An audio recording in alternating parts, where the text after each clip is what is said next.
नमस्कार मित्रांनो, अशोक मामा या मालिकेच्या आजच्या भागात आपण बघणार आहोत. किशाभाऊ राधावहिनीला स्वप्नाकडे घेऊन येतो आणि तिला आवाज देत म्हणतो की नमस्कार. आता स्वप्नाने त्यांना काही ओळखलेले नसल्यामुळे ती त्यांना म्हणते की येस. तेव्हा किशाभाऊ सांगू लागतो की मी मामा. तेव्हा स्वप्ना त्याच्याकडे बघू लागते. तेव्हा किशाभाऊ म्हणतो की मी किसनराव सरकटे, अनिशचा मामा. त्यावर स्वप्ना म्हणते की अनिश. त्यावर किशाभाऊ तिला म्हणतो की आत्ताच तुमच्या गाडीतून जो उतरला ना तोच अनिश माझगावकर, माझा भाचा. आता किशाभाऊ तिला म्हणतो की माझं तुमच्याकडे काम आहे, मला तुमचा नंबर हवाय. त्यावर ती म्हणते सॉरी, मी स्ट्रेंजर्सना नंबर देत नसते. तेव्हा किशाभाऊ राधावहिनीकडे बघतो आणि तिला विचारतो की तुला कळलं का? त्यावर ती म्हणते की नाही. तेव्हा तो म्हणतो की काहीतरी जबरदस्त बोललेली दिसते. बरं ते जाऊ दे, मी तुमचा अनिशकडूनच नंबर घेतो. आणि पुढे म्हणतो की त्यात पण प्रॉब्लेम आहे, कारण तुमचं नाव, गाव, पत्ता मला काहीच माहीत नाहीये. तेव्हा मी त्याला काय सांगू? त्यावरती म्हणते की स्वप्ना नाव आहे माझं. तेव्हा किशाभाऊ म्हणतो की नाव छान आहे. पुढे तो म्हणतो आता नाव सांगितलं तसं नंबर सुद्धा द्या. त्यावर स्वप्ना विचारू लागते की कशासाठी? तेव्हा किशाभाऊ म्हणतो की मला ना नोकरीची गरज आहे. त्यावर ती म्हणते की नोकरी आणि तुम्हाला? तेव्हा किशाभाऊ म्हणतो की अनिश तुमच्याकडे इंटरव्ह्यूला आला होता ना कॅफेमध्ये, तेव्हा तिथे मी पण होतो. त्यावर ती म्हणते हे बघा, तुमचा काहीतरी गैरसमज होतो. तेव्हा किशाभाऊ म्हणतो की मी अर्धी इंटरव्ह्यू तुमची कॅफेमध्ये बघितलीये आणि अर्धी इथे गाडीमध्ये. त्यामुळे आता मी काय करतो, दोन्ही इंटरव्ह्यू एकत्र जोडून भैरवीला व्हिडिओ सेंड करतो. हे ऐकल्यानंतर आता स्वप्ना जरा घाबरतेच आणि किशाभाऊला म्हणू लागते की नाही, नको, प्लीज असं करू नका. असं म्हणत आता ती तिच्या गाडीकडे जाते आणि तिचं कार्ड घेऊन येते आणि किशाभाऊला देत म्हणते की हा माझा नंबर. आता स्वप्ना तिथून निघून जाते. तेव्हा राधावहिनी किशाभाऊचा हात धरत त्याला बाजूला नेते आणि म्हणते की हे सगळं काय होतं? कोण होती ही हेंबाडी? त्यावर किशाभाऊ म्हणतो की मी तुला सगळं सांगतो. असं म्हणत आता तो त्याच्या मोबाईलमधला अनिशचा आणि तिचा व्हिडिओ राधावहिनीला दाखवू लागतो. आता तो व्हिडिओ बघितल्यानंतर राधावहिनीला धक्काच बसतो आणि ती म्हणते की बाप्पा, म्हणजे आपल्याकडे खूप मोठा बॉम्ब हाती लागलाय, चला आपण आता लवकरच फोडूया. व किशाभाऊ तिला म्हणतो की खूप छोटा विचार करती कॉमेडी, आपण काहीतरी मोठं करूया. असं म्हणत आता तो तिला म्हणतो की आपण हिलाच ब्लॅकमेल करत आता हिच्याकडून पैसे उकळू. इकडे अनिश घरी आलेला असतो. तेव्हा भैरवी त्याच्यासाठी पाणी आणते आणि त्याला पाणी देते. आता भैरवी अनिश जवळ बसते आणि त्याला म्हणते की सॉरी, तू एवढा थकून आला होता आणि मी तुला एवढे सगळे प्रश्न विचारत होते. आता भैरवी परत त्याला म्हणते की आता रिलॅक्स झाला असशील ना, तर आता मला सांग की कसला इंटरव्ह्यू होता आणि कुठल्या पोस्टसाठी? हे ऐकल्यानंतर आता अनिशला राग येतो आणि तो तिला म्हणतो की झालं का तुझं परत? हे बघ, मी कुठल्याही इंटरव्ह्यूला गेलो नव्हतो आणि मला कुठलीही नोकरी मिळालेली नाहीये. तेव्हा भैरवी म्हणते अरे पण मी सहजच विचारतीये, तू एवढा हायपर का होतोयस? आता अनिश तिला म्हणतो की मला माहितीये मी तुमच्यावर बोज आहे, कारण मी काही करतच नाहीये, याचं गिल्ट आहे मला, मी पण प्रयत्न करतोयच ना.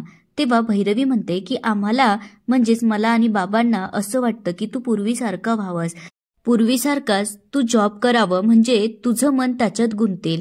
आता अनिश मुद्दामच चांगलं वागण्याचं नाटक करू लागतो. तेव्हा तो तिला म्हणतो मी प्रयत्न करतोय भैरवी, मला पण असंच वाटतं. आता अनिश भैरवी जवळ येतो आणि तिला विचारू लागतो की तुझं कसं चालू आहे? आता एवढं मोठं प्रोडक्शन करणार आहेस, त्यासाठी तुला कमर्शियल जागा लागेल, त्याचं काय केलं?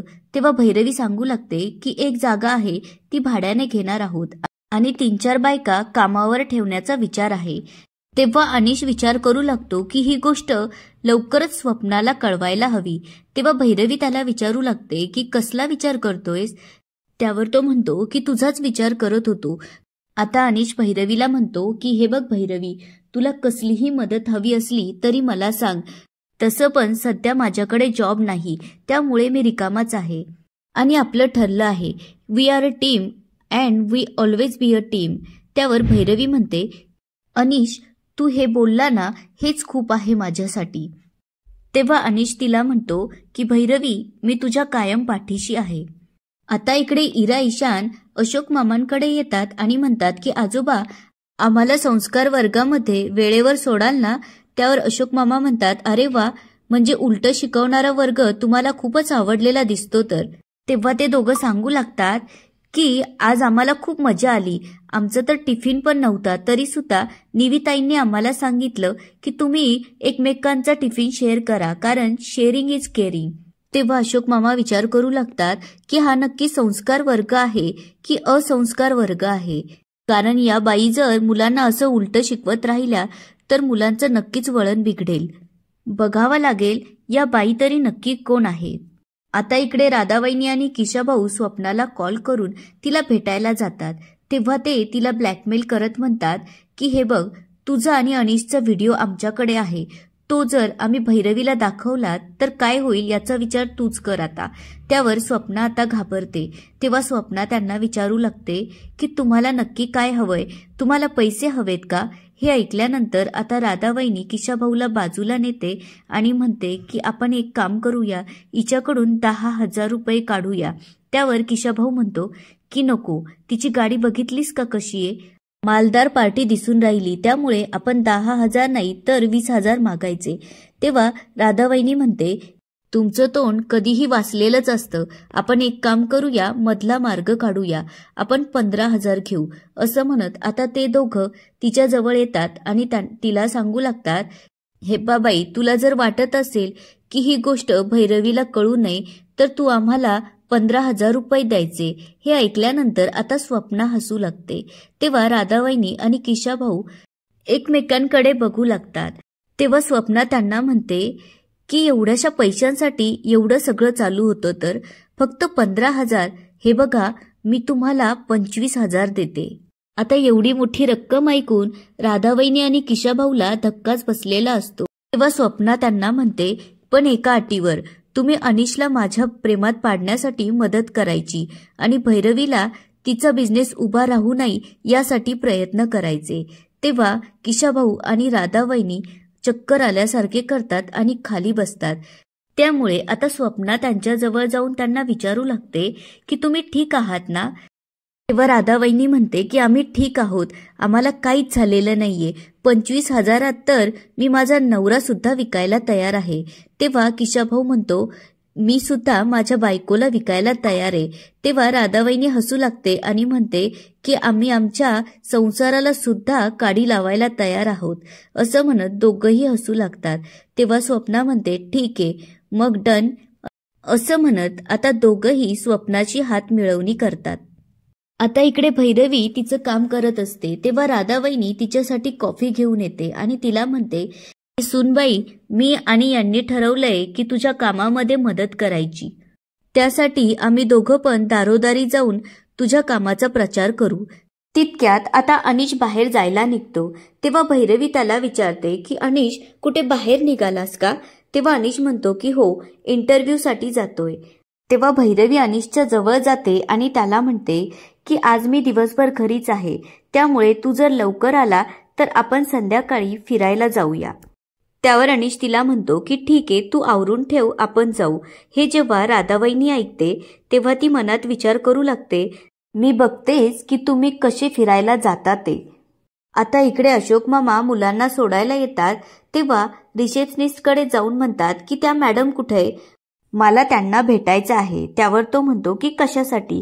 तेव्हा अशोक मामा सांगू लागतात की माझी कंप्लेंट आहे. तेव्हा तो म्हणतो, हे बघा, फॉर्म भरतानाच मी तुम्हाला सांगितलं होतं, पहिले 10 दिवस पालकांना मॅडमला भेटता येणार नाही. त्यावर अशोक मामा म्हणतात, तुमच्या नियम आणि अटी गेल्या खड्ड्यात, मला माहीत नाही, आत्ताच्या आत्ता त्या मॅडमला इथे बोलवा. आता इरा ईशान म्हणत असतात, जाऊ द्या ना आजोबा, आम्हाला उशीर होतोय. तेव्हा तो रिसेप्शनिस्ट म्हणतो की आता तुम्हाला मी एक फॉर्म देतो, तुमचं काय म्हणणं आहे त्यावरती लिहा. तेव्हा अशोक मामा तो फॉर्म फेकून देतात आणि म्हणतात, मला जे काही बोलायचंय ते फक्त त्या मॅडम सोबत बोलायचंय. तेव्हा इरा ईशान म्हणतात की आम्ही जातो आजोबा. तेव्हा अशोक मामा म्हणतात, ठीक आहे, तुम्ही जा, तुम्हाला उशीर होतोय. आता अशोक मामा त्यांच्याजवळ येतात आणि त्यांना म्हणतात, मी जे काही सांगितलंय ते लक्षात आहे ना? मॅडम जे सांगतील त्याच्या एकदम उलट वागायचं. आता इकडे स्वप्ना बाहेर जाण्यासाठी रेडी होत असते. तितक्यात राधावहिनी आणि किशाभाऊ तिला कॉल करतात. तेव्हा स्वप्ना त्यांना विचारू लागते की काय काम आहे. त्यावर ते म्हणतात की भैरवी आणि अनिश आज बाहेर फिरायला जाणार आहे. तेव्हा स्वप्ना म्हणते की ते दोघं नवरा बायको आहे, त्यामुळे ते फिरायला जाणारच ना. त्यावर ते म्हणतात भैरवी आणि अनिश असे एकमेकांसोबत फिरू लागले तर ते परत जवळ येतील, त्यामुळे तुमचं आज शिरणं अवघड होईल. आता तुम्हीच अनिश बाबूला थांबवू शकतात. त्यामुळे आता स्वप्नाला जरा टेन्शनच आलेलं असतं. तेव्हा ती म्हणते मी तर याचा विचारच नव्हता केला. आता इकडे निविताई अभ्यास घेत असतात. तेव्हा मुलं म्हणतात की आता आपण काहीतरी खेळ खेळूया, आम्हाला अभ्यास करून बोर झालंय. तेव्हा निविताई म्हणतात की ठीक आहे, आपण आता चुकचुक गाडी खेळूया.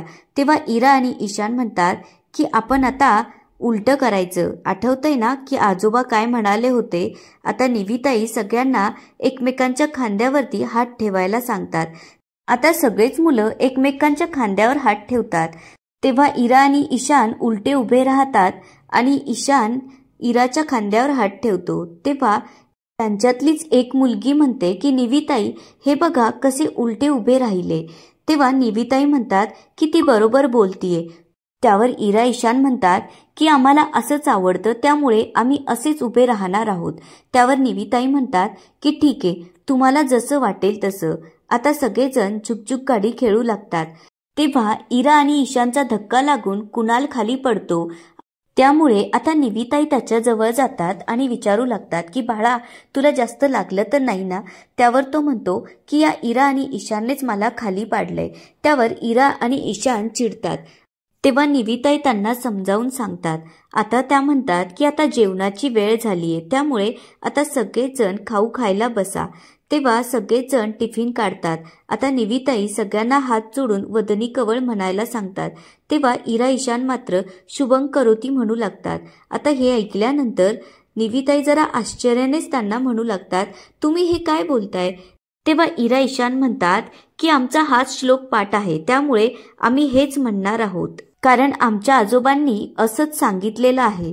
तेव्हा निविताई विचारू लागतात तुमच्या आजोबांनी नक्की काय सांगितलंय. आणि याच ठिकाणी आजचा एपिसोड संपतो. धन्यवाद.